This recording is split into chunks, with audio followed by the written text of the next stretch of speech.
Bon, nous on se casse, René. À plus. Tu viens, Flipper?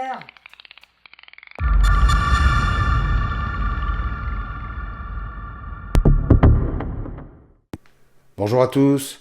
Une petite revue très rapide sur une très petite lampe très sympa et très EDC qui ne quitte plus mes clés depuis quelques temps. La Phoenix E03R. Alors, avant de commencer, je tiens à dire pour les plus pressés qu'en fin de vidéo, vous trouverez les résultats du giveaway qui permettait de gagner le Y-Start Coupe du Monde 2018 de football. Allez, tout de suite, on commence par ses spécifications et surtout ses dimensions parce que c'est quand même assez énorme comme cette lampe est petite. Ouais, d'accord, ça commence bien. Elle fait 47 mm de long sur 24 mm de large avec une épaisseur de 12 mm et elle pèse 22 grammes. Sa puissance maximum est de 260 lumens avec une intensité de 441 candela et une portée maximum de 42 mètres. Elle fonctionne selon différents modes. Un mode fort à 260 lumens qui va durer 45 minutes avec une portée de 42 mètres. Un mode moyen à 80 lumens pendant 1h15 avec une portée de 25 mètres. Un mode faible à 30 lumens pendant 3 heures avec une portée de 16 mètres. Un mode éco à 5 lumens pendant 18 heures avec une portée de 7 mètres. Elle a également un mode rouge fixe de 4 lumens pendant 5h30 jusqu'à 10 mètres et un rouge flash de 4 lumens d'une durée inconnue mais certainement très longue. Son corps est tout en métal. Alors je suppose que c'est de l'aluminium, hein, vu le poids de toute façon, et puis c'est pas précisé. Mais sa finition est de type premium avec anodisation anti-abrasive de type HA3. Alors je sais pas à quoi ça correspond, mais tout ce que je sais, c'est qu'elle est accrochée depuis plusieurs semaines à mon trousseau de clés, que je fais régulièrement tomber sur du béton ou dans les cailloux. Et quand on regarde la lampe, elle a pratiquement aucun dommage, quoi. Elle a vraiment subi aucun dommage. À part un petit pet quand même ici sur les arêtes. Mais autrement, rien du tout. Pas de rayures, rien du tout. Vraiment, je suis assez bluffé par la solidité de cette lampe. Surtout quand on voit la gueule de mon trousseau, il y a du monde dessus quand même. Entre le K-Smart, le Laserman, à chaque fois que ça tombe, la pauvre, on prend plein la tronche. Elle est résistante au choc à 1 mètre et est étanche à la norme IP66, c'est-à-dire qu'elle résistera à la poussière, à la neige, aux tempêtes, aux grenades de désencerclement et à de fortes projections d'eau comme les canons à eau. Mais par contre, pas à une immersion prolongée. Mais qu'est-ce que je raconte, moi ? En clair, vous pourrez pas prendre de bain avec, mais vous pourrez l'emmener sous la douche et dans les manifs de gilets jaunes. LOL. Oh merde, on va pas recommencer. Elle contient une batterie Li-polymère de 200 mAh et se recharge en 1h20 environ par un port USB-C qui se trouve ici. Alors ce qui frappe en premier, c'est la petitesse de cette lampe. Elle est vraiment toute jolie, toute mignonne. Mais franchement, faut pas s'y fier, parce qu'elle envoie bien le pâté quand même. Sa lumière est puissante, très blanche, limite bleutée, mais c'est pas franchement gênant vu que ce sera plus une lampe d'appoint qu'une lampe pour aller courir les bois. Ses différents niveaux sont bien étagés, son faisceau est assez large et confortable, et en comparant par exemple avec une Olight i5T qui fait 300 lumens et qui a une lumière plus chaude, on peut voir que la Phoenix, avec sa lumière blanche, n'a vraiment pas à rougir. Vous suivez là ? La puissance de cette micro-lampe est assez étonnante. Que ce soit en extérieur ou en intérieur, c'est la lampe qui dépannera dans toutes les circonstances. Et puis son mode rouge fixe ou clignotant éclaire carrément bien. Je trouve ça assez pratique pour se signaler la nuit quand vous marchez au bord de la route, ou quand vous faites du stop, ou pour vous faire repérer au milieu des black blocs dans une manif de gilets jaunes. Mais qu'est-ce que j'ai avec les gilets jaunes, moi, aujourd'hui ? Ou alors pour chercher discrètement votre chemin sur une carte routière de Bretagne, où tout le monde sait qu'il vaut mieux circuler la nuit. Mais qu'est-ce que je raconte, moi ? Son fonctionnement est archi simple. Vous faites un appui prolongé pour l'allumer. Elle s'allumera systématiquement sur le mode éco, ce qui est quand même assez logique, parce que ce genre de lampe, on n'a pas envie que ça éclate les rétines directement quand on a envie de les allumer de façon discrète. Puis de toute façon, ça sera amplement suffisant, parce que ça va servir en général pour trouver la serrure de sa bagnole quand on est bourré, ou l'alcotest au fond de la boîte à gants. Je rigole. Et puis pour monter les 4 niveaux de puissance, vous faites des pressions brèves. Voilà. Bas, moyen, haut. Écho, bas, moyen, haut. Pour l'éteindre, vous refaites un appui long.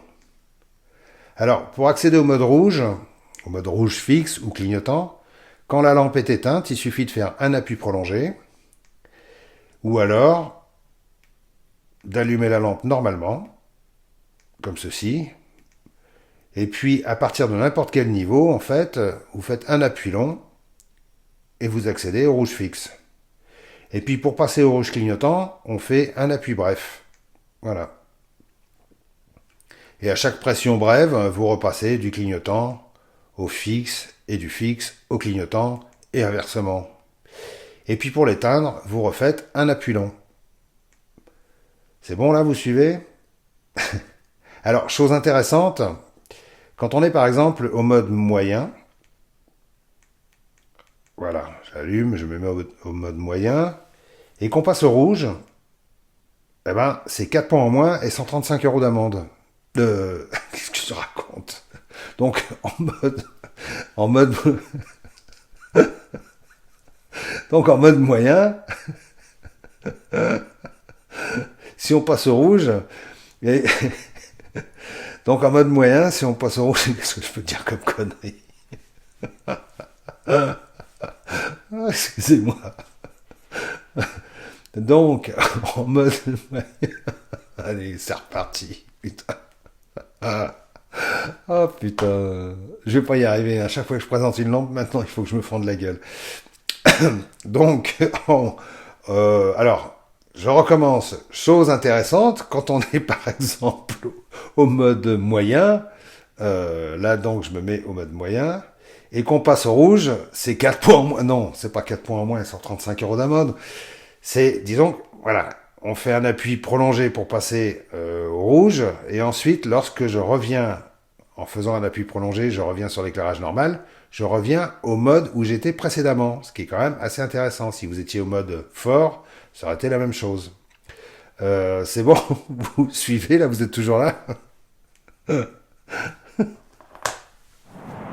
La lampe peut également se verrouiller en faisant 2 appuis brefs, et vous avez 2 flashs qui vous indiquent que la lampe est verrouillée. Si vous essayez de l'allumer, voilà, elle ne s'allumera pas. Si vous voulez la déverrouiller, vous faites l'opération inverse.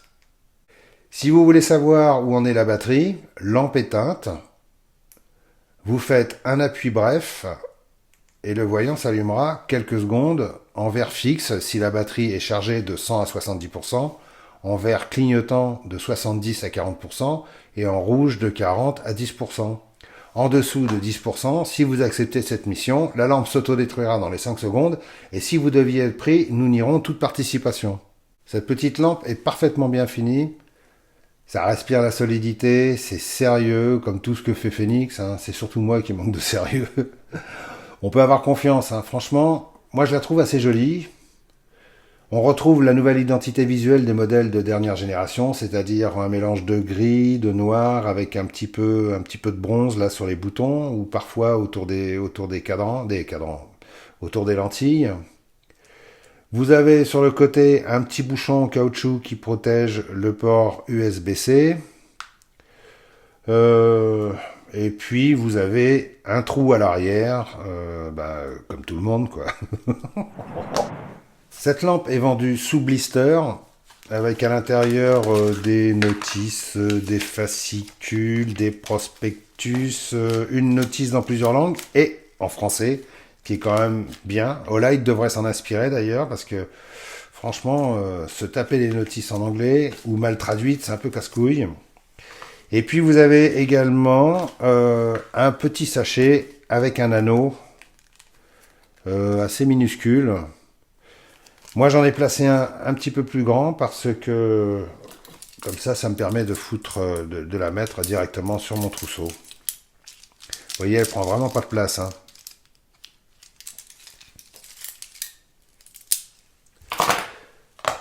De toute façon, elle est tellement minuscule et légère qu'on peut se la fourrer partout. Lol. Oh. J'aime beaucoup cette petite lampe.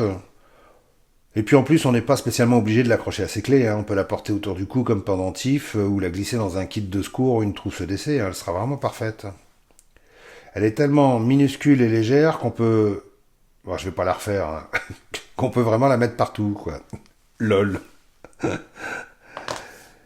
Si cette lampe vous intéresse, je vous mettrai un lien dans la description en dessous de la vidéo avec un code promo de 5% sur tout le site. Et puis, voilà.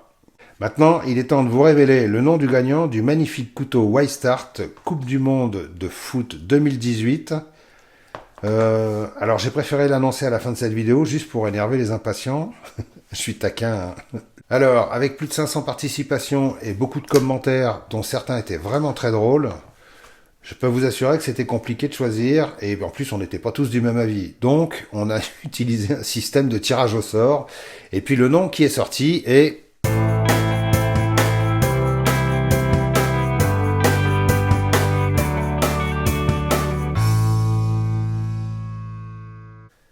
Donc, si Neil Osborne se reconnaît, je sais qu'il se reconnaîtra parce que c'est quelqu'un qui suit depuis longtemps ma chaîne, qui me contacte sur l'adresse mail que je mettrai dans la description sous la vidéo, et je lui enverrai ce couteau avec mes congratulations. Pour les autres, ne soyez pas déçus, hein, devant le succès qu'a eu ce couteau moche, je renouvellerai bientôt l'expérience quand j'aurai trouvé un couteau encore plus moche, lol. Merci d'avoir participé et d'avoir regardé cette vidéo. Si vous avez des questions sur cette lampe, n'hésitez pas, donnez-moi votre avis, je suis curieux de savoir ce que vous en pensez. J'en aurai bientôt une autre très sympa à vous montrer, et puis j'ai aussi un chouette couteau qui arrive bientôt, donc restez à l'écoute.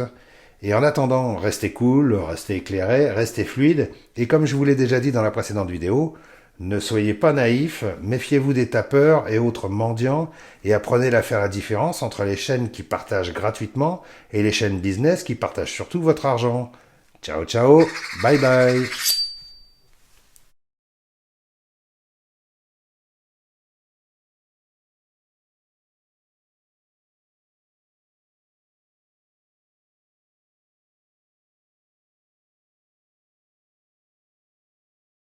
Mais sa finition est de type premium avec ah putain, c'est pas facile à prononcer ça. Anodisation anti-abrasive. Mais par contre, sa finition est de type premium avec ah merde.